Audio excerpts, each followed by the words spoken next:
একটা ছোট বাচ্চা শিশু যে সে কি ব্যাকরণ পড়ছে নাকি আলিফ মানে ক খ গ কি পড়ছে?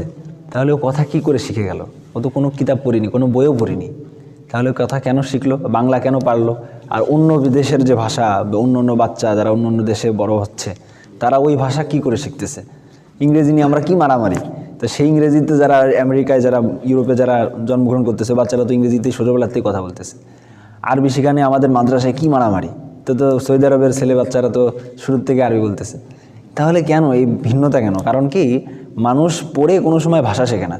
ভাষাতে কোনো ভাষায় কথা বলতে গেলে বা কোনো ভাষায় আয়ত্ত আসতে গেলে সেটা শোনার মাধ্যমেই সম্ভব। কারণ বাচ্চারাও দেখবেন ওরা কীভাবে লেখাটা মানে পড়াটা শিখলো বা কথা বলা শিখলো তার মায়ের ভাষায়, তার মা থেকে যা শুনছে ও শুনে শুনেই কিন্তু ওই ভাষায় একেবারে পারদর্শী হয়ে গেছে, তাই না? ওর চারপাশে যখন ওই আওয়াজগুলো বাজছে ওগুলোই ওর ঢুকে গেছে যে হ্যাঁ এটা এভাবে বলতে হয়, খাওয়ার সময় বলতে হয় যে আমি ভাত খাবো, ও বলে না ইট রাইস, এটা বলা লাগবে না যে অথবা আনা আকুলু রুজ্জা, আরবি তো করা লাগতেছে না, মে ভাত খাওগা, এই হিন্দুতে বলা লাগতেছে না, কোনো ভাষা না, ও এটাই বুঝছে যে আমি ভাত খাবো, তাই না? তাহলে একটা ভাষা শেখার জন্য বা সেই ভাষাটা আপনার আয়ত্ত আসার জন্য পড়ার চাইতেও অনেক বেশি জরুরি হলো সেটাকে শ্রবণ করা।